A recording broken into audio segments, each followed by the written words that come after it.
fella imposes his will on the opponents and has earned that all-SEC honor. He's got 12 double-doubles on the year. That is tied with Tyler Davis, most ever in Aggies history.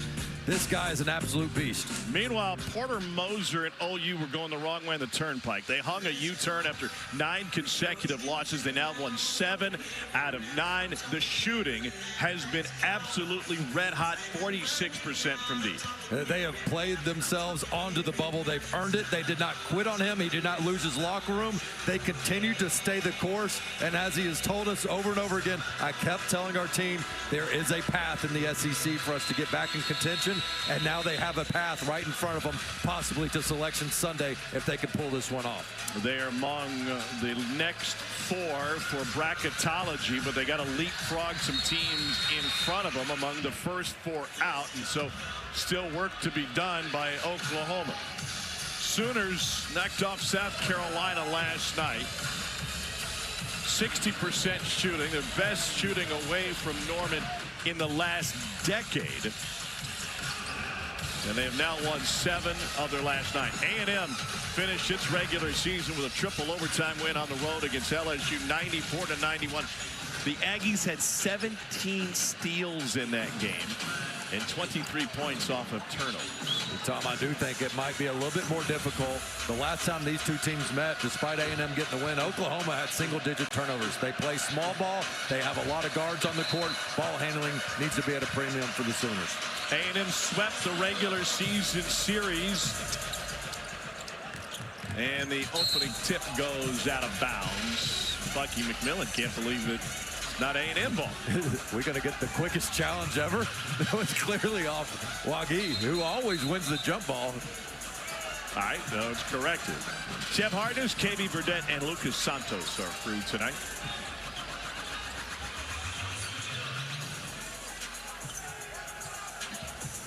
A&M scores 89 points a game, 4th most in the SEC, 8th best in the country.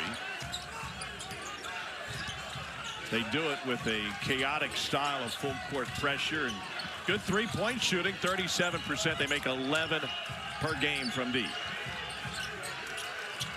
And here's a deep one right off the bat that's short, but an offensive rebound. Isaacs finds Griffin. He's been hot lately, but he can't connect. And it's an 0 for 2 start for A&M. And off the start, you see the first time they get the ball to the post, Oklahoma's bringing a double team to get out of their hands. Same starting 5 every game for Oklahoma. Depth was an issue first chunk of the season for Porter Moser. He's tightened the rotation. They've gotten healthier. And more guys playing well in the back half of the year. Griffin again. 0 for 2 to start this game. Tay Davis went down. Griffin came in having made 9 of his last 16 from deep. Yeah, he's been red hot, has 3 in white, and Bucky McMillan said, look, we don't want you to just take part in the game. We want you to take over the game, and Griffin's been doing that lately. Tough to figure out what A&M is doing defensively in the half-court, possession by possession. Darion Reed finishes. They'll show zone. It's a man. They'll show man. Turned to zone. Bucky McMillan with great communication coming from the sideline. Some playmakers. Reed's really been a nice Swiss Army knife, inside-out presence for this Sooners team. Marcus Hill picks up his dribble. Out to Pop Isaacs, who transferred in from Creighton. Before that was at Texas Tech. Agee lobs in his side. Clements got position after Xavier Brown went down. I think Clements cleared out, but there to be bailed out by Muhammad Wagee. Well, a good read by Oklahoma, knowing that the Aggies are going to try to exploit that mismatch down low, but they bring the help. Wagee picks up the loose ball, finishes at the rim. His energy really sets the tone for the Sooners team. When he's playing high-level energy, getting loose balls, offensive rebounds, blocks, they know it's good for the rest of the night. Griffin with the reverse, and the Kansas transfer via Alabama, Richardson High School in Dallas. I think that's a good sign for him. He can't just settle from 3. Woo! Agee with the steal and the jam.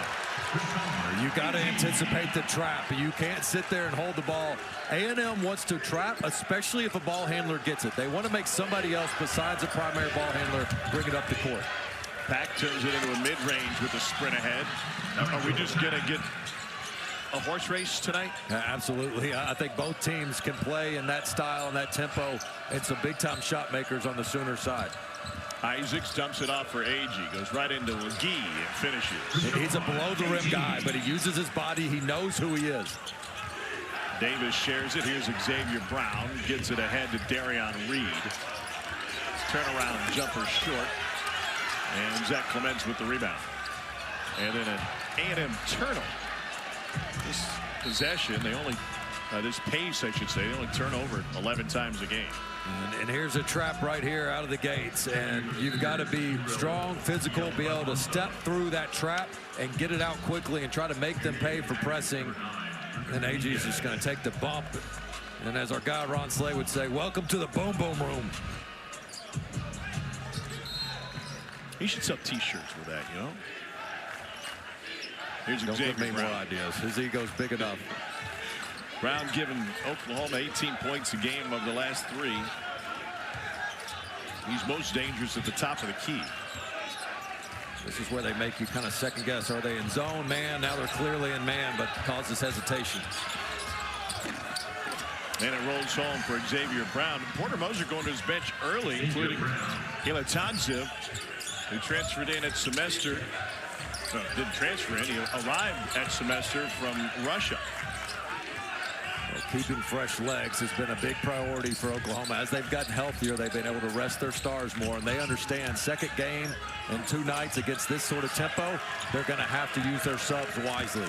Well, Nigel Packard probably had a few ice packs after last night's game. It was a very physical contest. He ended up on the floor a couple of times, banged his head on the hardwood. Here's Brown. What can Brown do for you?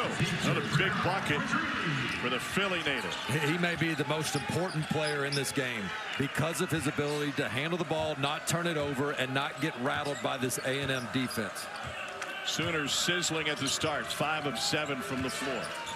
Meanwhile, A&M is 0 for 3 from deep. Here's Dominguez. He's a gunner and came up empty. Hill, no whistle on that try and the putback. 4 on 3 for a moment. Quick 3. Pack. Yes, sir. Nigel Pack with a 3. The way he catches that ball, shot ready, no dip whatsoever, shows you why he's making over 3 threes a game. That's 5th in the country.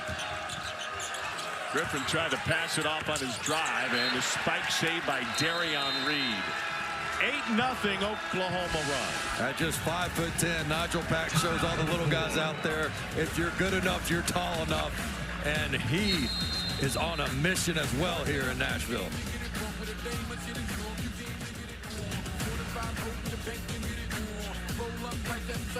This is a different Oklahoma team that we saw start SEC play at 1-9. The Sooners have put it all together, and that has put them on the bubble. Oklahoma, riding a 5-game win streak, is now, according to Joe Lunardi, the 4th of the projected first 4 out. Auburn lost earlier today to Tennessee, gave up a 20-0 run late. Indiana has fallen by the wayside, couple of losses to close the season. Ohio State and then in the Big Ten tournament. And New Mexico, with just 2 quad 1 wins, 1 fewer than Oklahoma, in front of the Sooners as of right now.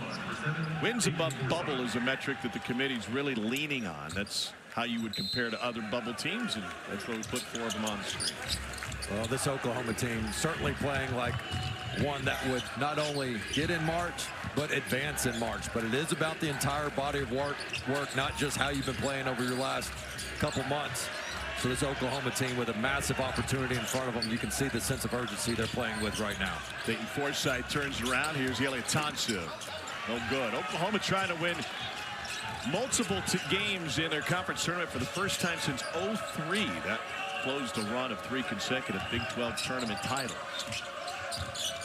The win last night against South Carolina turned into a comfortable victory late for OU. Dominguez fires again. He doesn't waste much time, does he? Ruben Dominguez is now 7 for his last 14 from deep. Yeah, and he does not need much room. I love the mindset he's come into with this game of being ready to catch and shoot. They've got to have his 3-point shooting to offset really the 3-point shot making the Sooners have. Pack from the top of the key. I mean, you've got your tallest guy on him and biggest wingspan, and he acts like the defender's not even there. Maybe Benson gets inside for A&M. He's earned some playing time lately, but I should say early in this one hadn't played the last 2 games for A&M. Full court pressure for the Aggies. Jones can't squeeze it. It's a turnover forced by Texas A&M, and this full court pressure. When I watch Nigel Pack, I try to figure out where's his favorite spot on the court. Is he better off the bounce, off the catch? Is he better toeing the line or from deep? The answer's everywhere. I mean, he is hot from every spot on the court, and he just rises up. Kind of has a pickup style pace to his game. And man, he is absolutely fearless. Helped Miami and Jim Larinaga the Final Four a few years ago. Benson may have shuffled a pivot foot, but gets it back. Dominguez from the logo. Another rebound for Benson. And rejected by Oklahoma, but right to lane. Oklahoma finally finds a defensive rebound. We're going to see a ton of three-point shots in this game. The Aggies defend it really well, but you get a bunch of them off. And boy, they haven't seen a shooter like Pack in a minute. Pack is in fuego right now. 3 for 3 from deep, 4 for 4 from the floor for Nigel Pack. What a move by Dominguez with the fake. Follow jam one there. And Yee with the rebound. That's what's changed about this Oklahoma team. They've started to defend the 2 better. They've defended the rim better because they're packing more guys in. That's going to lead to more three-point shot opportunities for the Aggies. Tate Davis gets to the rim.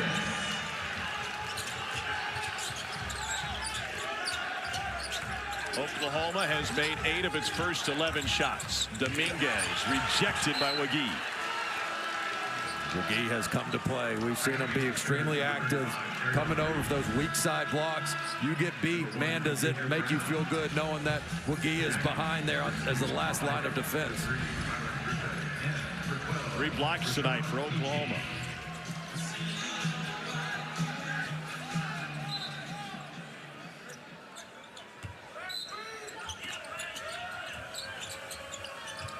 Oklahoma has won 7 conference tournament titles, 4 in the Big 8, 3 in the Big 12. Here's Griffin. Agee gives it up. Zach Clements for 3. Half of Oklahoma's shots have come from deep. 7 of A&M's 18 shots have come from behind the arc. You see a little taste of there. A&M likes to even pressure the ball on the misses. Oklahoma does a good job getting it to ball handlers, not panicking. Here's Forsythe from the corner. Jones will tee it up.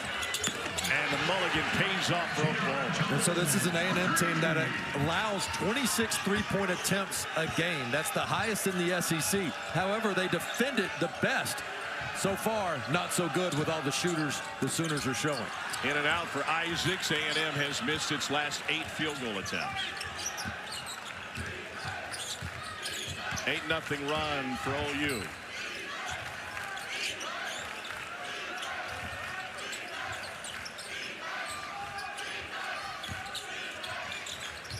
Reed deep. We have 8 seconds on the shot clock. When we return, 14-point lead for OU. You've got to be prepared to take the open shot against A&M from deep. And Nigel Pack, like a prima donna wide receiver, I'm always open. Parries it. Just an absolute fearless shot maker, the veteran. And it's not just him. Jadon Jones, the lefty from deep as well. This season with 3 or more threes already. That's the most for a Sooner since Buddy Hield did it in the 15-16 season. He's one of only 3 active players in the country with over 2,000 points, and he's the #1 active 3-point shooter with triples made in his career. And update the numbers with that, with 3 so far tonight. Pack's got 423 of them. Here's Forsythe, clock winding down. Another offensive rebound, another crack at it. Xavier Brown working on Clements.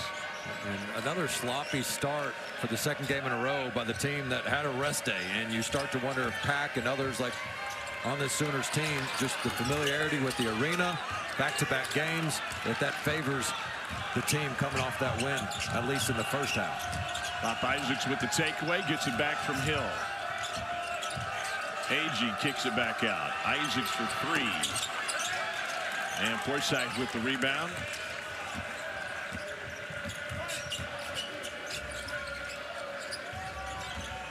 Small town Dale, Oklahoma for Forsythe. And Xavier Brown, big city Philly gunner. He's got 8. It's great flare screen, good read, and Brown was expecting to get that for a shot. That always helps your percentages when you get it where you know it's coming from. Griffin may have gotten away with a step. Here he is teeing one up from deep. Got it. Rylan Griffin for 3. It's been fun to watch his progress over the course of his career. A really nice player and promising star at Alabama, goes to Kansas. It's a little bit lost in the mix, and here he is with the Aggies. McGee lost a handle on a would-be rebound. Aggies pushing it the other way. Isaacs gives it up and knocked out of bounds by Oklahoma. Jones thought it went off of Hill. We'll take a look at that flare screen here and keep an eye, play it here after this pass, and then stop it. Keep it right here. He's going to set a flare screen on that man, and then Brown's going to step right into this. Just good action against sort of that matchup zone. Good read. When you got shooters everywhere, it makes life easy. And McGee setting a nice screen. And Oklahoma has made 6 of 10 from distance. That has led to an 11-3 run. Aggies trying to find their offense. In a lot of ways, this game could be a 3-point contest, and the Sooners are dominating it right now. 6 of 10 compared to 2 of 11. Thompson with the carom, and Oklahoma another takeaway. Just not a smart pass. That's a one-handed pass through traffic. You have to play smarter, especially when you're struggling to get a rhythm going offensively. Empty possession, yeah, good deflection, but more so bad offense. Brown heaves. Thompson, the Siberian with the putback. What good patience by E.L. Thompson down low. He had the advantage and didn't rush the putback.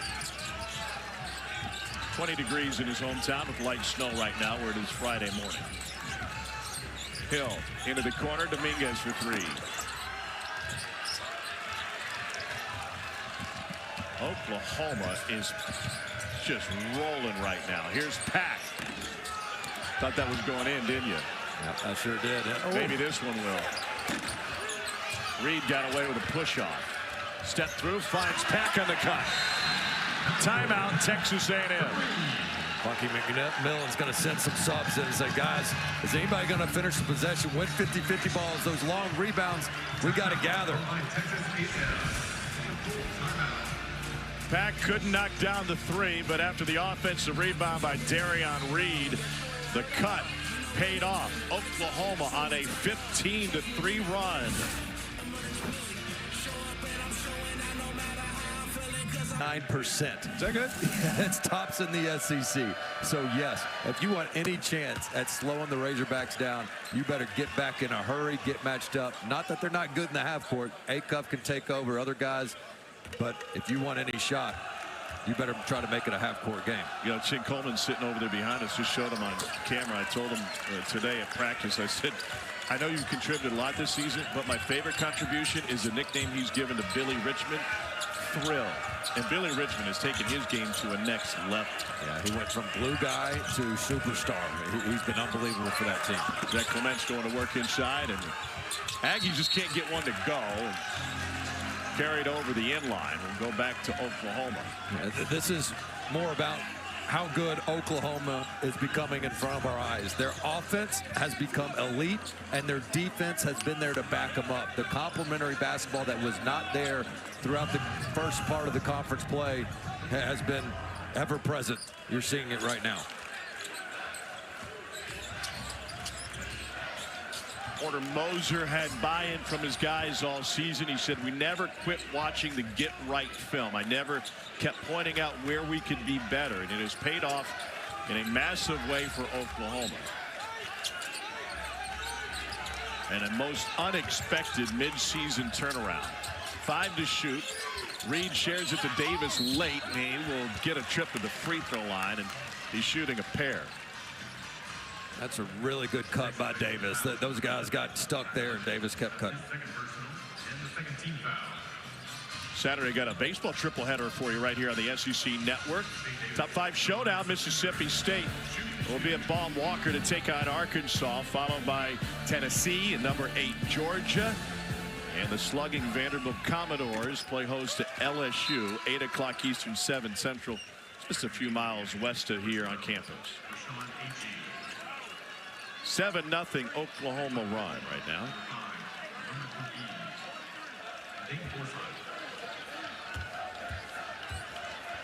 Tay Davis was a 4-star recruit coming out of high school, Warren Central in Indianapolis.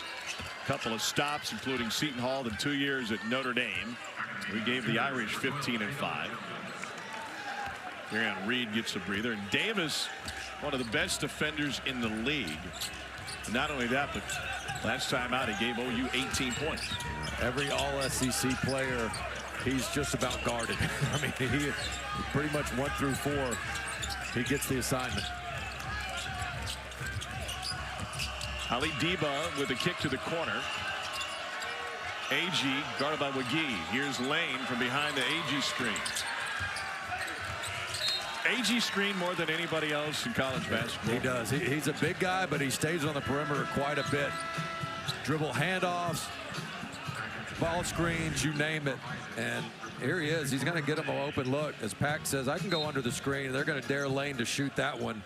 And again, that's part of this Oklahoma defensive mindset is we're going to bait you into a bunch of threes, and we're going to clog the lane and try to make you one and done. Aggies have been one and done. They missed 20 shots and haven't gotten a single offensive rebound. Wow. Here's Pack, gives up the Forsythe. Forsythe gives it up into the corner for Jadon Jones. And rebounded by A&M. Pop Isaacs coming off of a massive injury last year, playing for Doug McDermott at Creighton. Cut his season short and kept him from returning to full speed action until late in the summer. And speaking of late, Bucky McMillan, one of the last coaches hired in the cycle, had to rush to put this roster together. He got great support from the A&M boosters in the 12th man as Davis converts. He basically went to him and said, listen, either give me money so we can put together this roster, or we're going to go winless in the league and we got no chance to put together a roster next year. Is that good enough threat? I mean, it works. Now you got to have money to compete in this league. There's some power conferences out there where bottom half doesn't have much of a budget. In the SEC, everybody's spending money. I was talking to an SEC football coach recently, and I said, how are you doing with your biggest donors? He said, it was really easy. I went to the guy and said, you're going to pay me millions anyway. Might as well give me millions to put together my roster, because when you fire me, you're going to cut that same check. Well, Bucky McMillan came from Sanford. It wasn't that long ago. He was coaching at Mountain Brook High School in Birmingham, and he was coming to this event as a high school coach and a basketball junkie, sitting right behind the team benches, soaking in all the information. Alyssa Lang told a great story earlier this season when they played Arkansas, and a picture of him hanging out with John Calipari at a high school practice. He's been a really fun story to root for and has earned his way, has had doubters really at every level, thinking that his high school strategy couldn't make it in D1. And then they didn't think it would work outside of the SoCon. And all he's done is get the Aggies to an NCAA tournament in year 1.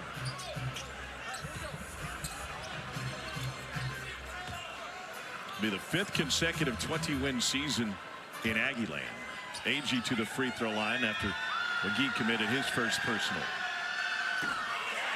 Agee, 75% free throw shooters, got another one. Long and winding road for Rashawn Agee, the Chicago native, in his 7th season of college basketball. New Mexico State, Bowling Green, USC, a couple of years at Casper College coming out of high school.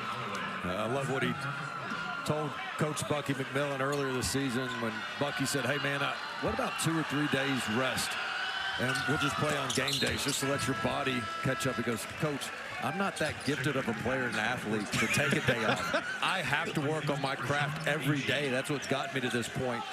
But the self-awareness of him knowing his strengths and weaknesses and his commitment to the craft has really been a pro level. Well, the press pays off. They get a steal into the hands of Holloway. Now Dominguez leaves it behind. Debo feeds Isaacs and gets it back. Chaotic A&M offense when it's running on its best. It is not efficient tonight. 6 for 28.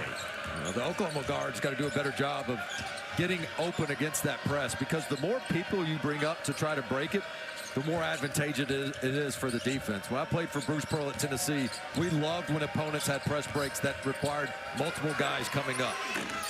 Off the mark, and a foul on the floor. On the rebound will go against A&M and Chris McDermott. Chris McDermott. That's his first personal. 13 foul. Bucky going deep into the bench to get McDermott some run here early. Already played Jamie Vincent early. He's trying to find a spark. And a similar, you mentioned this earlier, Georgia, the 20-point first half was really rusty before a second half comeback, and it came with playing your first game of the tournament against a team that's already been out here. Well, and it's not like this was an A&M team that was limping into the SEC tournament. They had that convincing win against Kentucky, a hard-fought triple overtime win at LSU.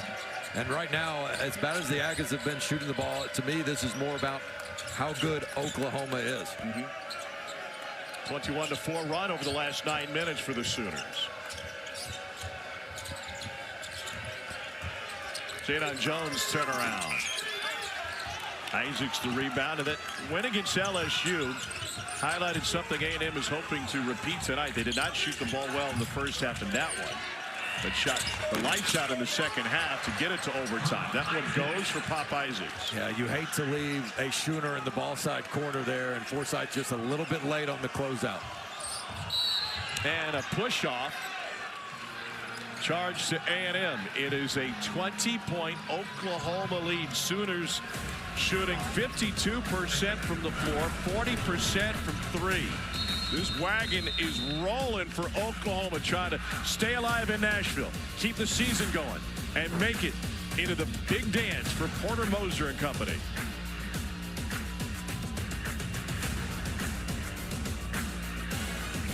Just yells at you like, you know, we're 3 blocks away. Yeah. I'll do something Fish has never done. I won't ride the fence. I'm going to say no. Florida wins. All right. Well, if there's any continuation to the rustiness, it would be an opportunity for Kentucky. It could be. The third game in 3 days, 2 hard-fought victories going up against the stable of bigs that Florida has. Here's Darion Reed. Well, to Dari's point, bracketology has Oklahoma listed, but they're going to climb those ranks because everybody else is idle. And so if Oklahoma can hold on to this one. Sooners started this game 6 for 8. They haven't looked back. They've led this entire game. And Tom, one thing that helps protect the lead, I think, is an underrated component of this Oklahoma team.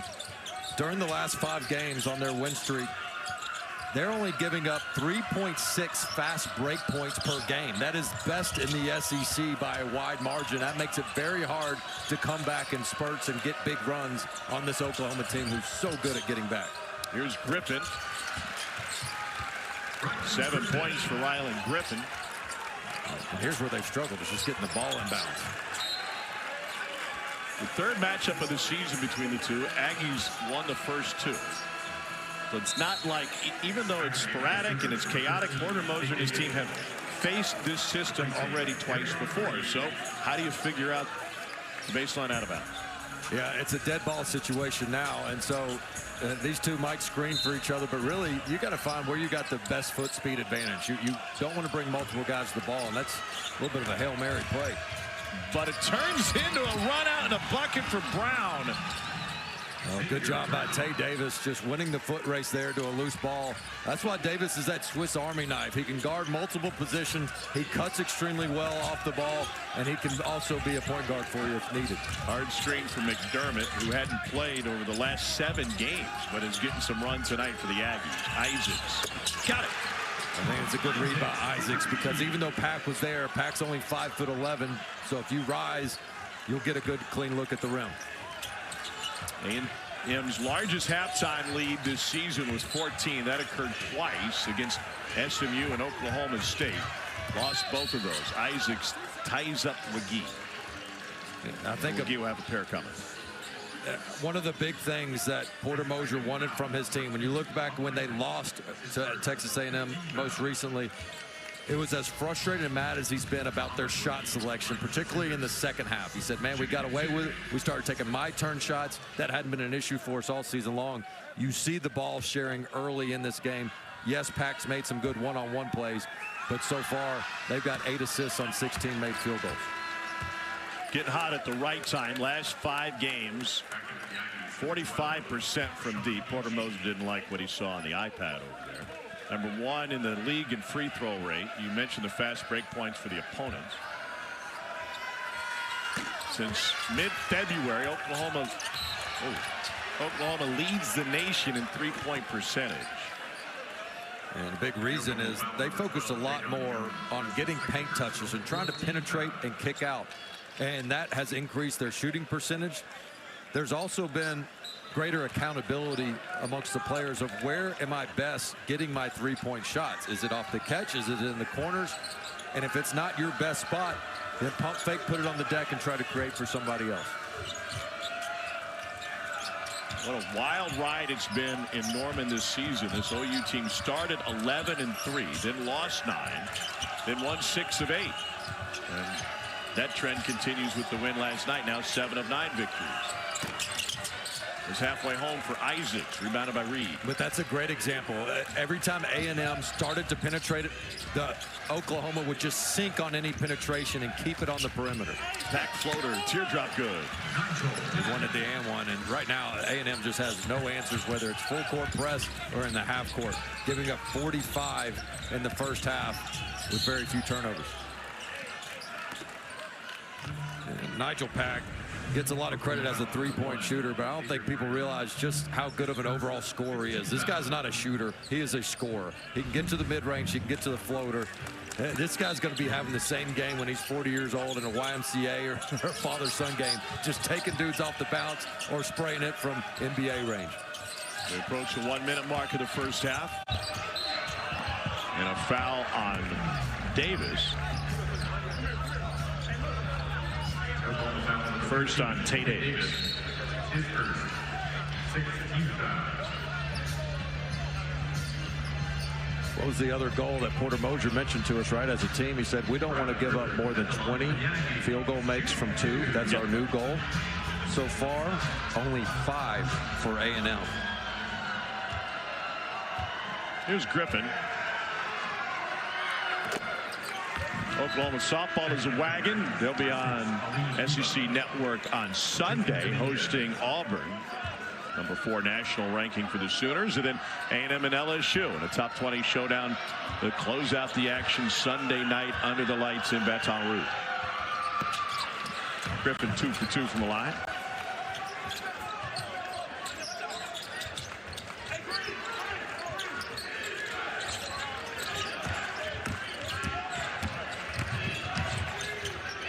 Davis with the assist to Reed. And Davis celebrates with the goggles, saying, I see you, and he deserves to celebrate. When your true primary guards can be up the court and they trust you to handle the ball pressure, that's a special skill set.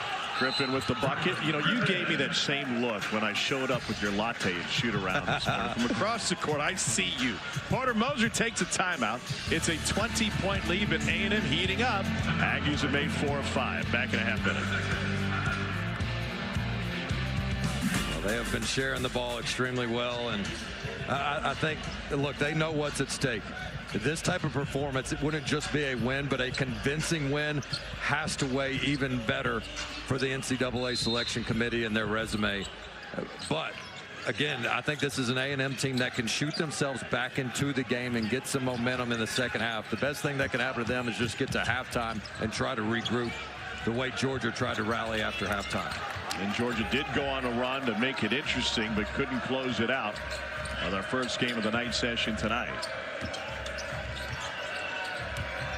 About a 10-second difference in the game and shot clock. Xavier Brown cut off. Fadeaway 14-footer good. How great is that? You try to run action for Pack 2 or 3 different times. It gets denied.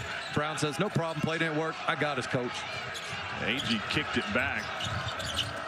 That cut by FIBA is no good.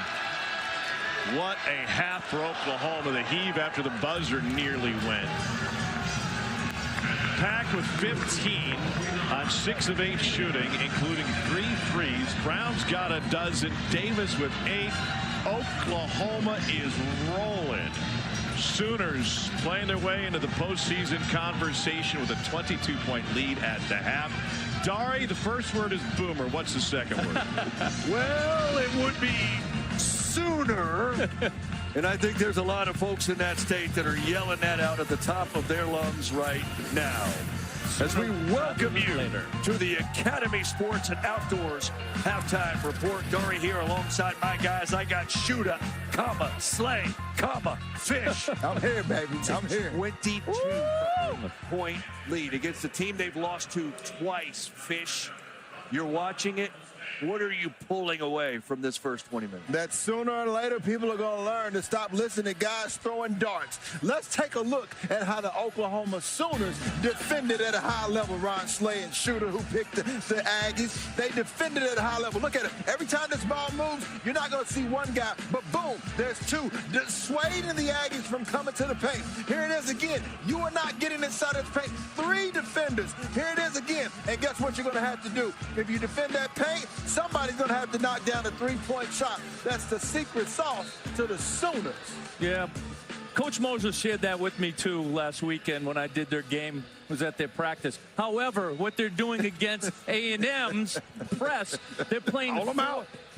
Slay, they're playing 4 guards. Yeah. Tay Davis is a 6'9" guard. Yes, sir. They ain't talked about that. So you got Mo McGee staying out of foul trouble, and you got 4 very smart, good ball handlers led by Xavier Brown at that point guard position. Over the time, when they played people, a lot of times you get the ball in the middle, get it across half court, hold the ball, and think about setting up. So to your point, they're attacking with pressure. Now, also understand defensively, that's where you give Oklahoma credit as well. 33 possessions, and they've only allowed 12 scores. That's tough. Big time. Did y'all see that coming? No, absolutely didn't. Absolutely. But guess what? When Dari asked me if I'm going to pick, I'm going to pick. I ain't going to walk the company line. I wish you had told us you saw it coming. He never saw it. He saw Auburn. Good call. Good call. Still blind Oklahoma with Auburn. up 22 points. They've hit 6 threes. Xavier Brown's hit 2 of them. He's got a dunk. He gets by you and shoots the floater mid-range. 2 of the best players on the court. We're wearing red with the Sooners. And they are plus 12 in the paint. The crimson and cream. So we're going to go with. Thanks. Yeah, Appreciate it. Gotcha. Well, I got thrown off because the graphic had them in white, and then I had to double-check myself. And so, anyway. All right, that's good. Auburn, Indiana, New Mexico in front of Oklahoma among the first 4 out. And the last 4 in include 2 SEC teams, Missouri and Texas, with VCU and SMU. Missouri and Texas have already been eliminated from this tournament. Yeah, you think back to that Oklahoma-Missouri game where Missouri had not 1 but 2 miraculous buzzer beaters. And would they have flipped spots in bracketology had that game gone differently?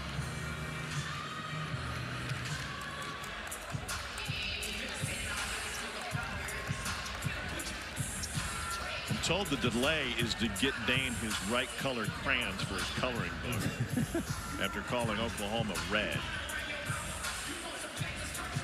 Well, you got to bring up old stuff.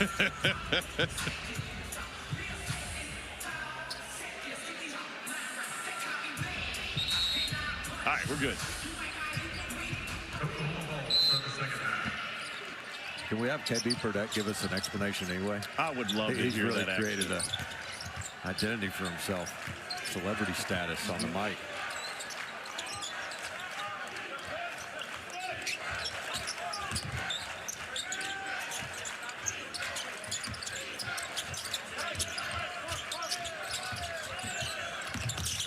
Xavier Brown out to Nigel Pack.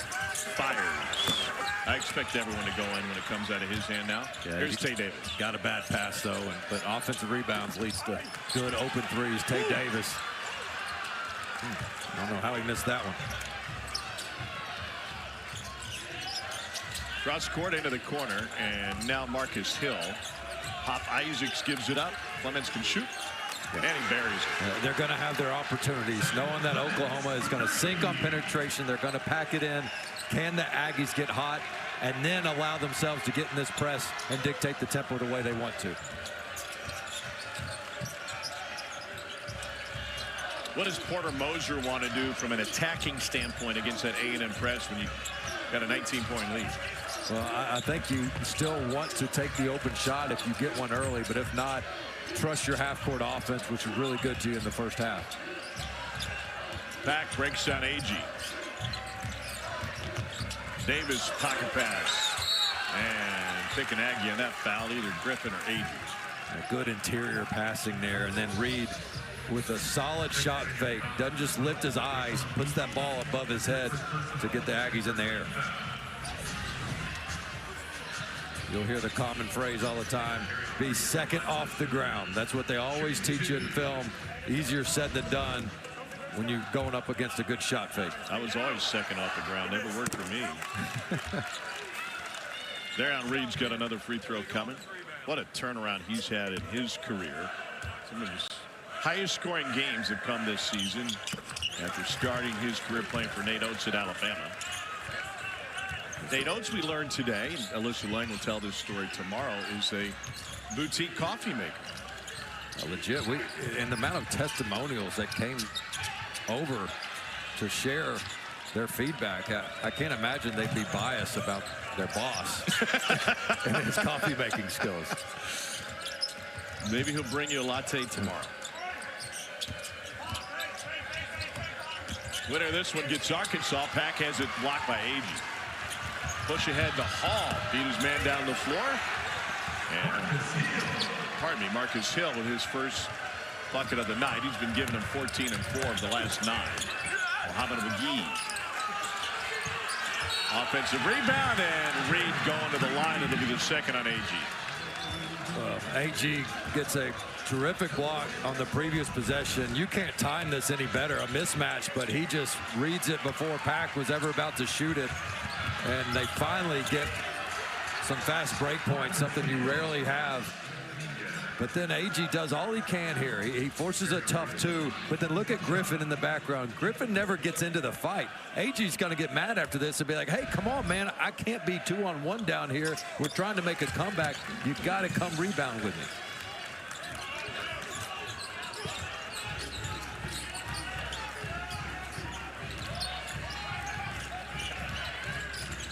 Agee just moved his man out of the way. It's like a pulling guard just screening Xavier Brown. But when you set the screen, if you can roll towards the basket and make it look, yeah, that's right. And then it's a legal play.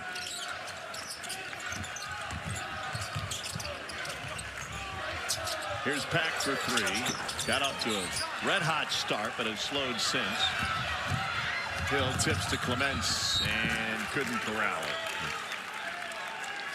I'll take a look at that Agee screen, and so as soon as he feels the defender on him, he's going to say, hey, I'm just rolling to the basket. You're in my way. Mike Elko's thinking, you got 7 years in for hoops, but do you have anything left for football?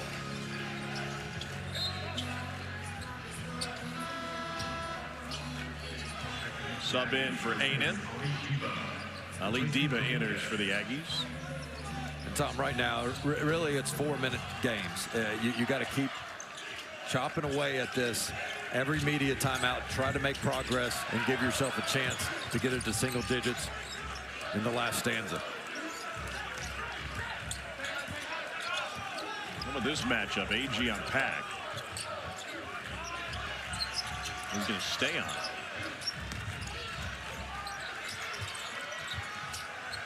Reed from the corner.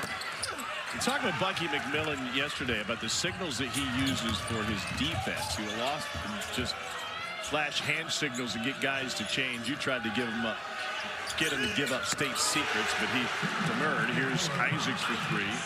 He's got a dozen. And so it's a quick communication to pass in what defense they're going to be in. Here's a steal and a jam. Ali Diva's first bucket has A&M holding out hope for a massive comeback.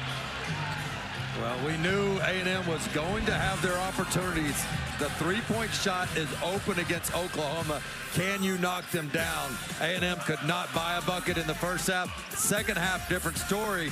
And then if they can score, guess what? They can put their press on even better. Aggies starting to mount a comeback.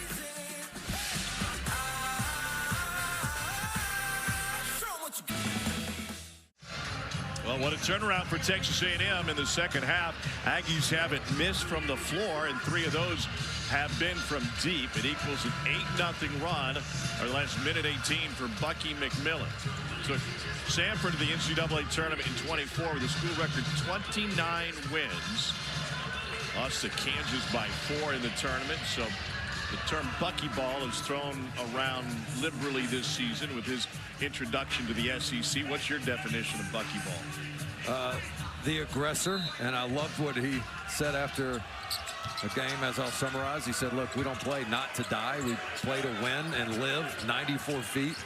And so they extend pressure not just on makes, but on misses. And they're really hard to plan for because they switch their game plan up, seems like, each game. They might trap more one. They might do some zone and do a lot of adjustments. It makes the opponent have to focus on them more than themselves, probably more so than any other scout.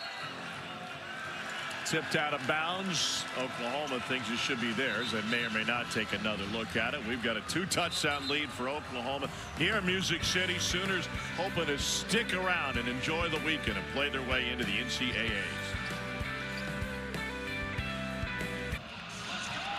Breaking news, Joe Lunardi has run the numbers, and Oklahoma would move to the first team out. Should they hold on to this, it'd be a double-digit win. It would be the Sooners' 4th quad 1 victory. Porter Moser and company left by the wayside middle of the season. They have fought back for a late surge, and they're looking for their 6th consecutive win. You know, coaches nowadays, Dane, are much more in tune with the final score in blowouts. Where it used to be empty the bench, get the walk-ons in. But because of the analytics and can you beat the number that Ken Palm or whatever computer had predicted, you get more value for a win where you beat the number. And so they are very much in tune with finishing a game strong, where in years past it was, all right, let's get the win and go home and just throw everybody in there. You're exactly right, and that's why you see in the regular season, if you're thinking, why are we getting our starters out? Somebody could get hurt. Well, it's because of just that. Hill off the feed from Isaacs and got trampled. But before that, a whistle against Oklahoma. One of the areas Oklahoma has improved on is early in the season, 5 men were just having their way with them. And you'll see here, they're not going to allow it any longer. The double team comes. This is an all-SEC player averaging nearly a double-double. He's got 12 of them on the season. Cannot get any free looks or any space because of the double teams that are coming on Aggie. Porter Moser said in one press conference, Previous play is under further review for a potential timing error. Yeah, by the way, just real quickly, KB Burdett came over and let us know they reset the shot clock when it shouldn't have been. It went back to 30. There was some timing issues with the technical aspect of the shot clock yesterday here in Nashville. But the good news is the wood court works great. 14-point lead for Shots OU. fired.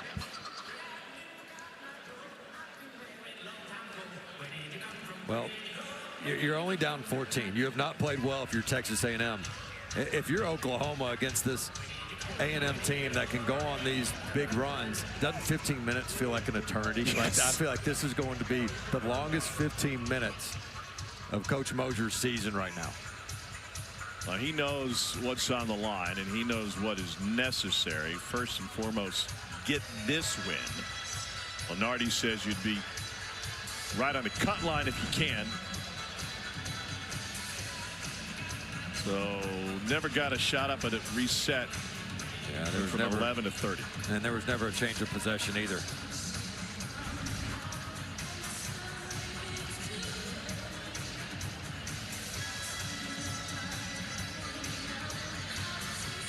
what are we thinking? Like 7 seconds on the shot clock, maybe? Yeah, I think both teams probably a little bit frustrated, but A&M felt like. Further review, there was not a timing error. The correct time on the clock is 15:25 with 30 seconds, and we'll shoot 2 free throws. Oh, because that scrum came after the foul. Okay. I understand.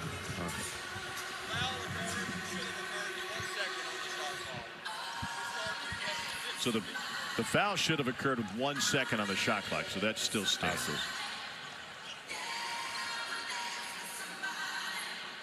It's one of the unfortunate rules. We don't see it in play right now, but when there's a timing issue and a clock malfunction, you can still have an expired shot clock even if it reads that there is time still remaining. I kind of hate that for the offensive team when that happens. Like, how am I supposed to know that the clock got reset? I'm not staring at it. Yeah. It can be especially problematic end of game situations on when that clock starts and doesn't start, especially they won't review it at the end of halftime buzzer beaters, but certainly at the end of the game. So clock management on the sideline, big deal. Marcus Hill was a junior college All-American, led all JC players in points, better than 25 a game when he was at Southern Utah. You can see a little pop to this A&M team right now. You see their bench standing up like, all right, hey, we're back.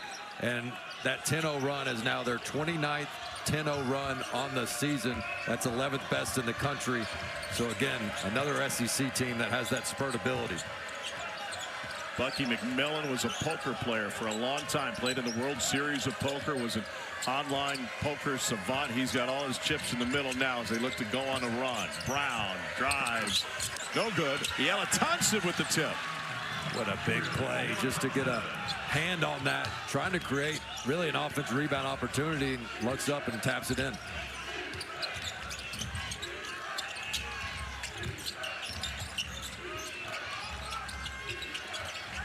Agee gives it up. Clements inside. And here comes the full court pressure.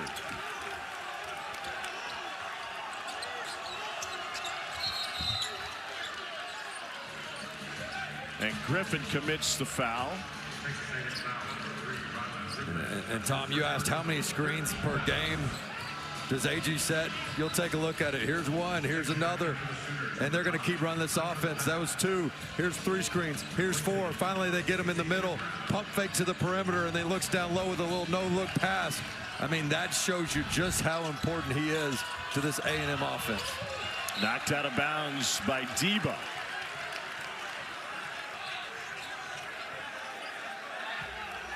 Porter Moser moving his chess pieces around. He wants Forsythe to be the inbounder now instead of Davis.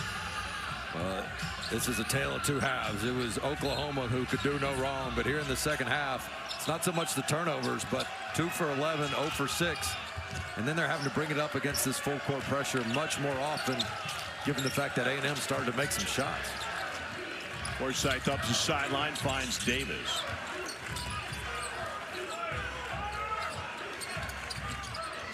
Here's Forsythe. Forsythe, 15-footer. Agee rips down the rebound, wants to lead the break. A&M down 12. Here's Isaacs. Kick out for Deba for 3. Deba gets it right back. Griffin fires. And Tay Davis finds it to lead the Oklahoma break. I like Griffin shooting 3s. I don't know that I love that one on the kick out extra possession opportunity when the defender was right there. Here's Davis. Got it. Big 3 for Oklahoma and Tay Davis, his first 3 of the night. Yeah, that was a big shot for Davis. 7 of 43 in the regular season, so they're going to play off him and dare him to shoot it. But if there's one spot he's comfortable at, it's the corner. Clements drives on Pack and gets the whistle. Nigel Pack commits his second. Right now, you usually don't want to leave shooters in the corner, but they understand personnel. Like, hey, this guy was 7 of 43. We can leave him to help on Pack. Davis says, not in the corners. I like that spot.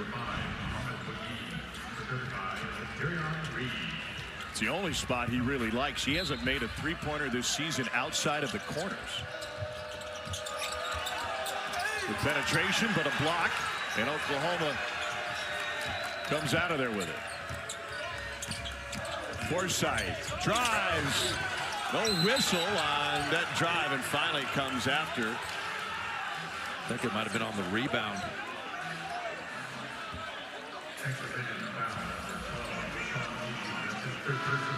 It's a third on Aggies.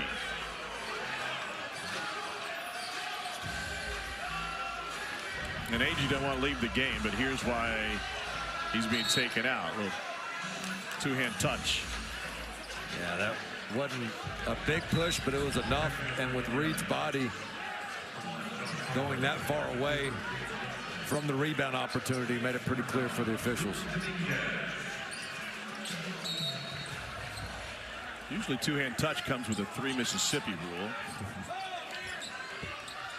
Well, this is a huge few minutes here for A&M to keep this thing close. If Oklahoma can extend this thing back towards 20, it's going to be awful hard for A&M to close the gap yet again. McGee on the offensive glass.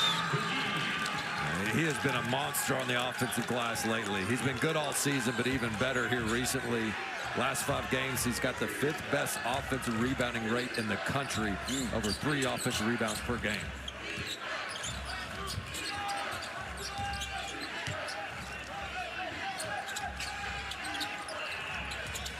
Good job by Pack, having to defend multiple screens there. Griffin Kicks it into the corner. Vincent nearly had it ripped away.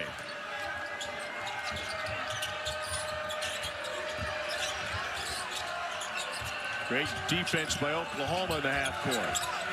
And Reed gets his hands on it for a deflection. There will be 7 seconds remaining on the shot clock.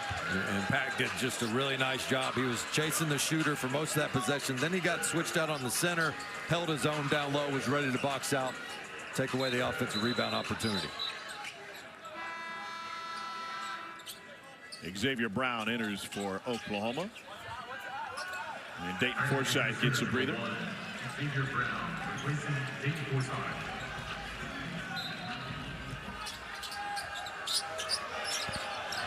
A&M desperate to set up its press, but they can't get a shot off on the interior pass. Anytime a big for Texas A&M has put the ball on the deck, a double team has come. Ping pongs around, ends up with Jadon Jones. And Oklahoma content to run a 4-minute offense here and work some clock. Jones for 3. Another offensive rebound, and then McGee is fouled, perhaps by Griffin. We'll see which Aggie picks up the foul. It's a 61-44 lead for Oklahoma. Sooners looking for their 2nd straight win here in Nashville.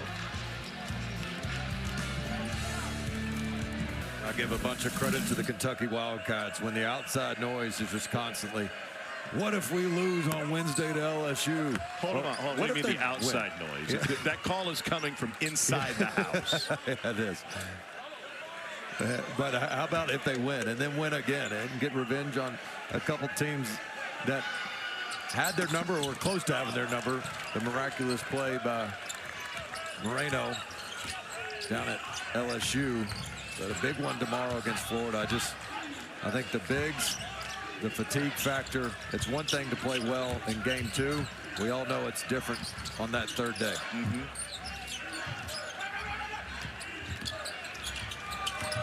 Well, the noise never stops in the Bluegrass. The criticism before Kentucky even showed up was that Mark Pope decided to practice back in Lexington before they arrived in Nashville instead of getting on the court like most, if not all, of the other teams did.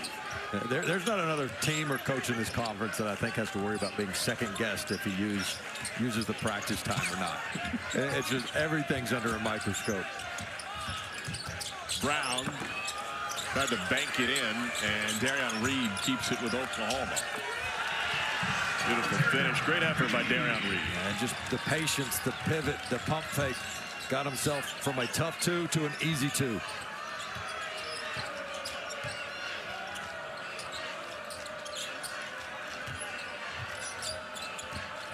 Ali Diba gives it up to Aggie. He's going Ron Slay here. Gets it to go. They're backing him down and getting physical. Aggie is going to the three-point line for an old-fashioned attempt. Well, we'll see if this A&M team has one more run at him. Oklahoma did a really nice job as he goes just straight into the chest. And McGee does everything right except get his hands down and tries to swipe at the ball. If he would have just built a wall, would have been fine and probably forced to miss. But this Oklahoma team really did a good job of holding their own after a nice rally by A&M to do a run of their own. So now, if Sean Agee knocks down this free throw, Bucky McMillan can put on the press, and he's got a variety of presses that he can put into play.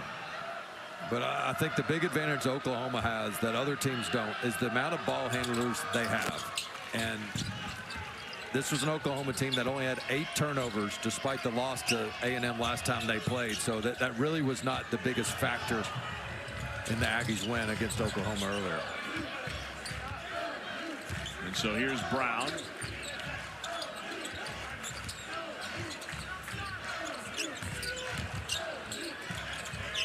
Nigel Pack for 3. When he caught that ball, he kind of shifted in his hands a little bit to try to get his hands kind of on the laces.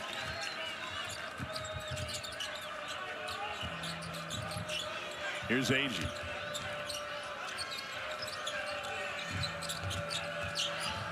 Stripped away. Holloway looking to make something happen, driving on Pack. And a foul on Yelatantu. Look how Pack just kind of quickly adjusts the ball in his hands. Steph Curry does this quite a bit where he catches it and then just wants to get a little bit better fit while still keeping his form. That's hard to do, to adjust the ball with a guy flying at you. But that's just reps over and over again for a guy that's put up probably 100,000 jumpers in the practice facility throughout his college career. What difference does it make for a shooter to have the grip just right? Yeah, you don't really want it sideways, so he got it sideways and he wanted to square it up a little bit to where his hands are as much on the center of the ball as opposed to catching it with that sideways grip. Trying to think of the best way to explain that. The line's going the other way. I just hadn't gotten horizontal versus vertical, maybe? Something like that. Bucky McMillan, hands on hips, waiting for this one to play out. They've put the press on a couple of times, but hasn't been wildly effective in forcing a turnover.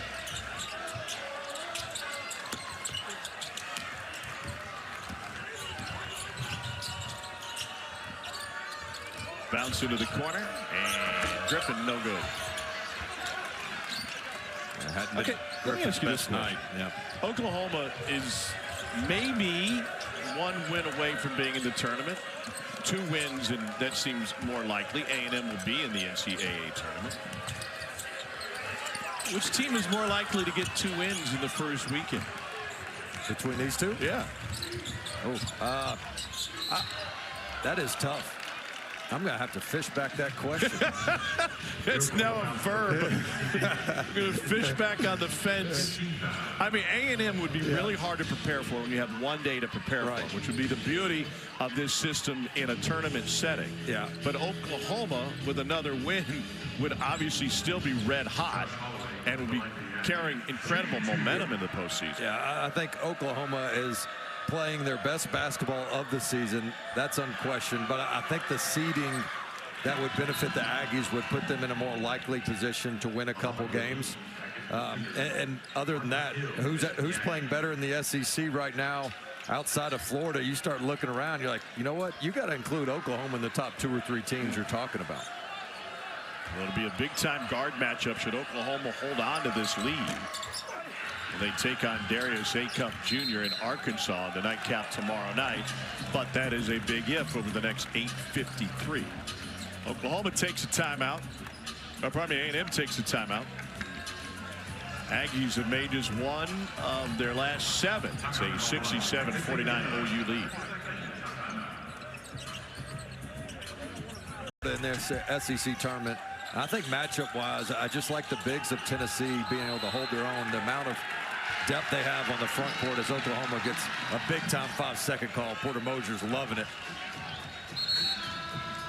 But can you match the physicality against Florida, and then you give your backcourt a chance to beat their backcourt, which with Gillespie, and I'll put Amen in that backcourt as well for Tennessee. Federico on the floor for the first time. Pack gets it in. That nugget on Kentucky tomorrow.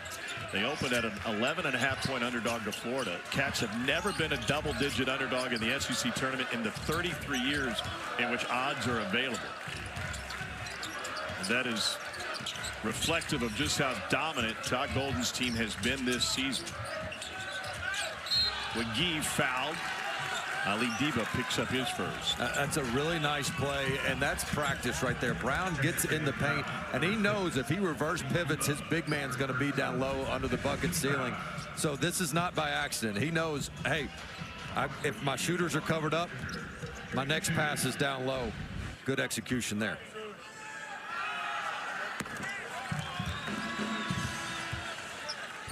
Back into the Aggies, number 12, Aggies. And number 9. Another one coming from Muhammad Wagee, senior from the Bronx.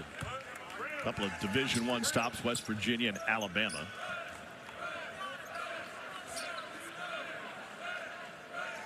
He has added 4 points to his season average over this run for Oklahoma. The last 5 games, 11 points, 9 boards, and 2 blocks a game for the 6'10" senior.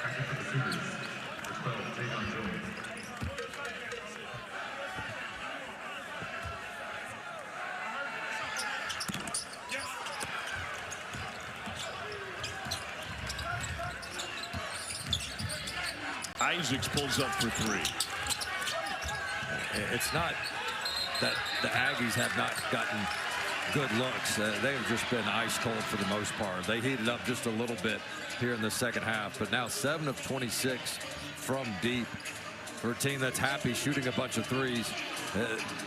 They just have not been able to connect on any sort of consistent basis. And 31 misses, not a single second chance point for Texas A&M tonight. Wow. And I think a lot of that too, the way Oklahoma can load up the paint, they're in better defensive rebounding position. Sean Agee with his first triple. He's into double figures now.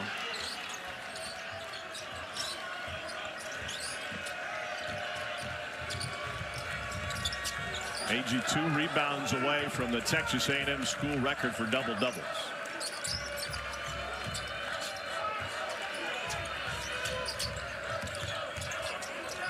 Baseline jumper good for Xavier Brown. And as a defense, that's what you want to force, is a mid-range contested 2. Oklahoma just has some shot makers. They run good offense, but they also have some guys that can just bail you out when the play isn't working.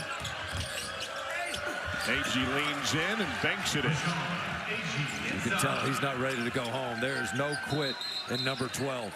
He keeps coming at you. He doesn't play the scoreboard. Hands on his knees. He's ready to get a water, a break, and come right back at it. Bucky McMillan uses a timeout. It's a 16-point Oklahoma lead over the 6-seed Texas A&M. Sooners have won 5 in a row, trying to make it 6. Bucky McMillan looking for an answer to Porter Mosier. We come down to the wire, last 7:22. We have double-checked and verified. We went to the monitors. We did our own challenge, coach's appeal, and Nigel Pack has been just so good from deep. I mean, that's been his reputation, but he's been even better over the last few weeks, and that's saying something.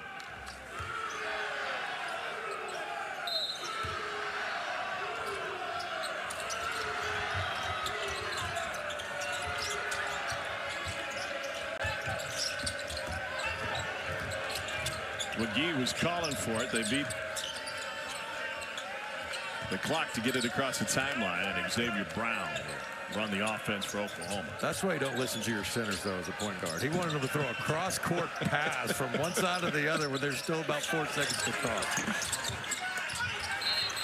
Davis with the rebound. Federico with the foul. Texas A&M foul number 33. Federico. It's an A&M team which got off to a rough start from a health perspective this season.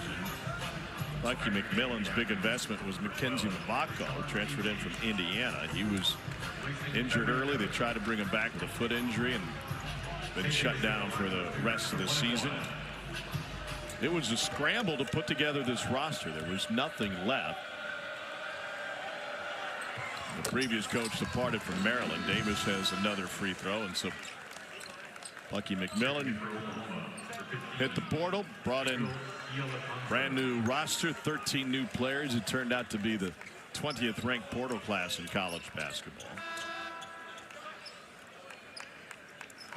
And they've done such a good job of being the aggressor, but if you can take care of the ball, you give yourself a really good chance to win. When they force 12 turnovers or more, they are 14-2. When it's less, it'll be 8-8 should Oklahoma hang on.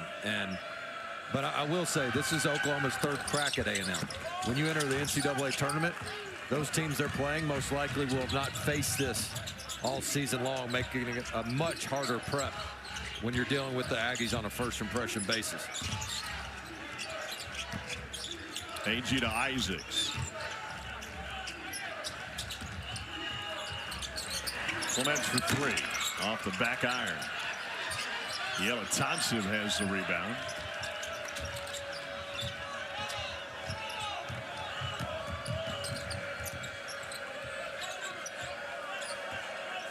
Oklahoma has not shot the ball well in the second half. Just 2 for 12 from deep and 5 for 13 from 2, but that one took a lap before falling for Jones, who flexes. The last time you saw somebody 6'5", 180 flex. Here's Forsythe leading the break. Feeds Pack off the window and in. That'd be like Pack saying too little right now, but you'll take it. This Oklahoma team has a big head and they deserve it. The confidence for Oklahoma is absolutely off the charts right now. Porter Moser greeting Yelatansiv on his way back to the huddle. They have kept their foot on the gas, and they managed to put a run in of their own, and they were not going to let A&M get themselves back in the game. Known as a three-point shooter. Look, when three-point shooters can get paint points, they feel like they're on top of the world. Porter Moser shrunk the rotation a couple of weeks ago, and they've gotten more production, but they ended up getting more minutes despite the fewer players playing, and that in turn has really helped the endurance and efficiency for guys like Xavier Brown and Nigel Pack. Well, should Oklahoma hold on here, which it certainly looks like they will, this will be 3 out of 4 Wednesday teams to win consecutive games. I think Kentucky got a rhythm from yesterday. Auburn was close, they dropped, but then Ole Miss and Oklahoma. So I think there's something to be said. Getting that win on Wednesday, carrying that good momentum and familiarity with the site into game 2. And this would be the first win for Porter Moser against A&M. He's 0-4 against the Aggies. Oklahoma has dominated the series historically, having won 32 of 46 games, though A&M has had the Sooners number lately, including the first 2 wins this season.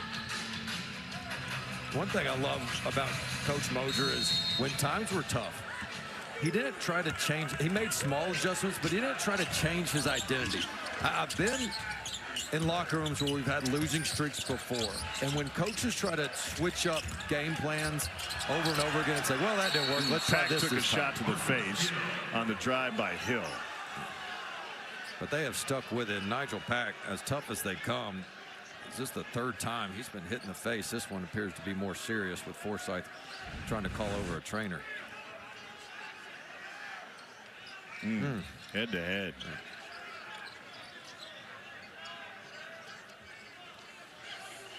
So immediately, Seth Tisdale, the trainer, comes out to check on him. And blood on the court.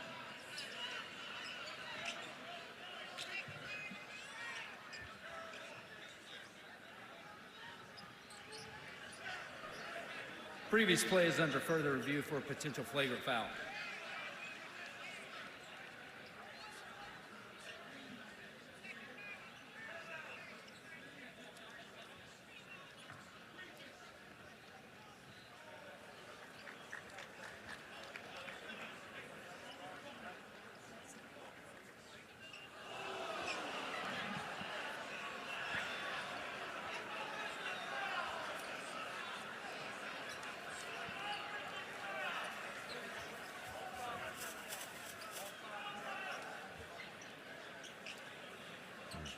You could hear the crowd reaction when they showed this on the big screen at center court just a moment ago.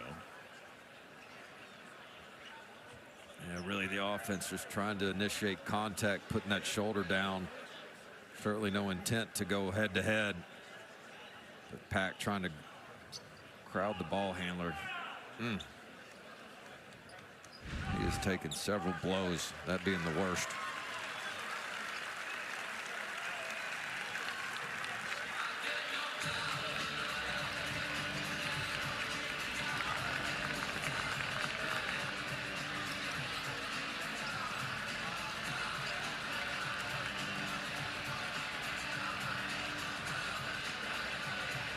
Well, you hope it's not severe enough to keep Nigel Pack out of game, because it doesn't look like one win would be enough to get Oklahoma into the NCAA tournament, though it'll be close. It would have to be extremely severe to hold this kid out. He's so tough, such a baller, such a gamer too. Like he's a terrific scorer and shooter, but he's not somebody that disappears in big moments. Like the better the competition, the more you expect him to play big.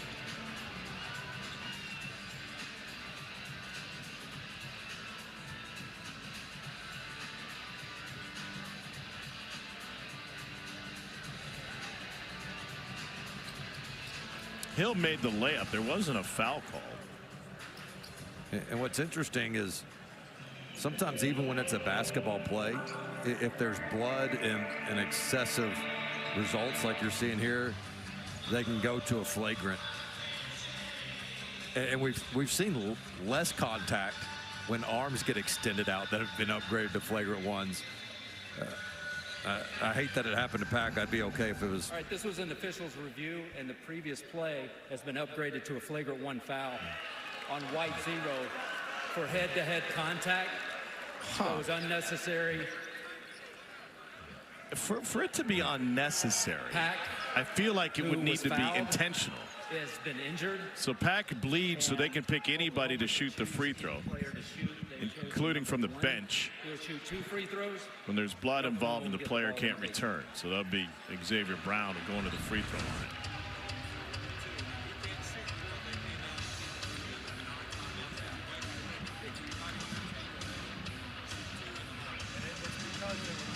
So they're continuing to run tests on Nigel Pack. You can see they checking the cheekbones now, and they checked the teeth a moment ago to make sure they weren't loose. Dana, you're going to have to help me understand how that could be a flagrant foul for Marcus Hill, unless they assume that, and I know intent is not part of the rule, but that he chose to throw his head at Nigel Pack's head. I think it's all about the blood on the court, the result to the person that was offended, in this case Pack, of course. When you see that right there bloodied up, that's what they'll elevate to a flagrant 1 and call it severe. Because of the end result. But it's just contact. It wasn't, he didn't get punched in the face. It was incidental head-to-head contact. I know, but so if, hold on, let me put it the other way. What if Marcus Hill was bleeding? What if they were both bleeding from the nose and we got 2 of them? No, they probably okay. Doesn't make any. That's my point. It doesn't make any sense because it was incidental contact. And there's been far less when you get hit with the off arm that they've been upgrading to flagrant 1s, whereas this one we don't see many of the head-to-head. And I don't think it goes to any of those bottom 2. They're unnecessary makes it seem like it was intentional. There was intent there. If it was necessary, you unnecessarily. Right, and by rule they're not supposed to judge intent. Correct. I'm just telling you, bottom line is they can make something when it's still a basketball play. And you say, oh, that's just a basketball play. They have the right to upgrade it to a flagrant 1 when there becomes blood and the severity like you saw right there. Turnaround by Brown is short. 5 minutes to play, 21-point lead. And Debo couldn't squeeze in. A good cut to get to the basket.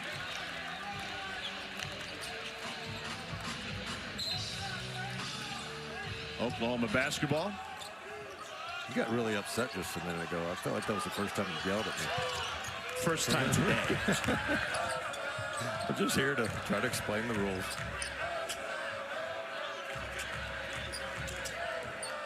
You're cranky. It's late. You want tacos? You're thinking about the Is their taco meal. shop still open? Yeah, Get out of here. we're in trouble.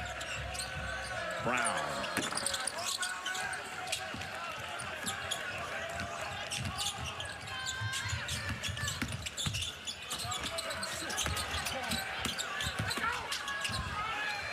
A&M shooting just 38% tonight.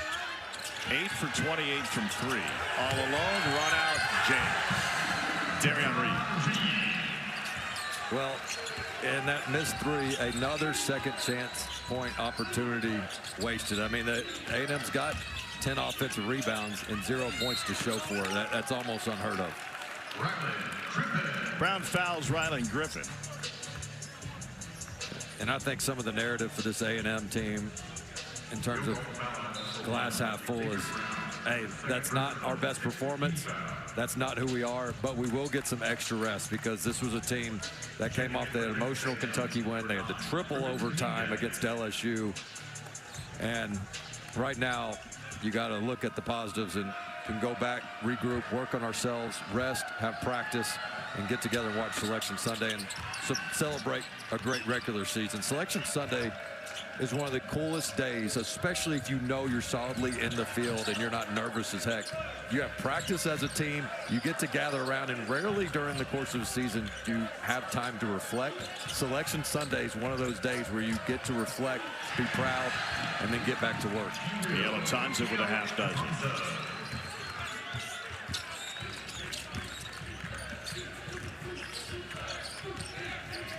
Well, Lunardi said Oklahoma would get a lot of credit if they won by 10. How about if they win by 20 to 30?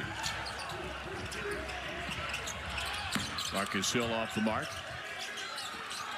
It'd be twice as much credit, right? I don't know. You're the one that mattered all the rules. I'll let you make them up. It's your world, man. No, it's Frank Martin's world. UMass handed Miami, Ohio its first loss of the season in the MAC tournament today. That means the MAC is likely to get 2 bids. That is a bid-deep conference now, but congrats to our friend Frank. Here's Holloway with the run out. First year in the MAC for UMass.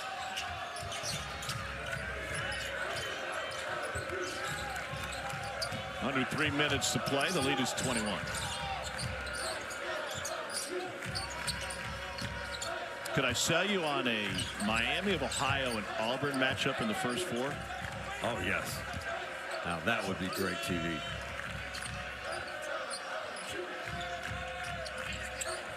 I don't know how all the other bubble teams would feel about it. Davis has 14. And I don't have the exact stat, but research and the analytic groups out there, the evanmia.coms have shown that this is one of the weaker bubble resumes in recent memory. I mean, all credit to those teams, but this is a good year to get in, and right now those bubble teams are struggling. 23-point lead for Oklahoma, sitting on the bubble, hoping to advance and get into the tournament. Nigel Pack has stemmed. Last year, the SEC set a record for teams sent to the tournament. This year, there are 4 on the bubble. And if Oklahoma can hang on to a 23-point lead and win this game by 10 points or more, Joe Lunardi says they will move to the first of the first 4 out. And unlike those teams in front of them, already have their score sitting in the clubhouse. Oklahoma would have another opportunity to extend its season tomorrow. I thought the desperation so many teams were entering the SEC tournament was at the highest level I can remember in a long time. Given the bubble teams, Oklahoma, who was on the outside looking in, has crept their way back in. They've earned every part of it. But even the Kentuckys of the world that wanted to regain some momentum. Tennessee lost at home to Vanderbilt, missed out on that double bye opportunity. Just a lot of teams that I think were trying to establish their identity and get their confidence back, even if they don't win the entire tournament. Darren Reed with the foul. Ruben Dominguez will have 3 coming his way. Ruben Dominguez at the line, shooting 3. Dominguez set a school record against Manhattan earlier this season. He made 10 threes in 14 tries against the Jaspers on his way to 30 points. He's a guy that could definitely go off in the NCAA tournament, a guy you have to account for as a defense. And we've seen him get red hot in SEC games. He had 17 in that game against Kentucky on 5 triples. Played really well on the road at Tennessee as well.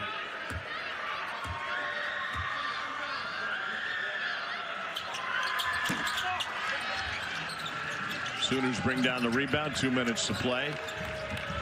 Nigel Pack with a 20-point game before being injured just a couple of minutes ago. He becomes the 4th Sooner with a pair of 20-point games in a single conference tournament in the last 30 years. Jeremiah Fears did it in 25. Corey Brewer and Nate Erdman both accomplished it in 97. Well, his backcourt teammate Brown deserves just as much credit. 16 points, 3 assists, 0 turnovers. We felt like he would be the most important player given the pressure of the Aggies. And the point guard has just gone about his business and kept this Oklahoma team under control. This is one of the best backcourts in the SEC. Nobody's really talking about, but they will now that they've made it to Friday. He helped Roman Catholic to a Catholic League title in Philly in 23. Stayed home to play for St. Joe's. That St. Joe's team went into Rupp as he was a freshman and took Kentucky to overtime. Pack getting hydrated, talking with the medical staff. They have worked down some Advil there. 83-61.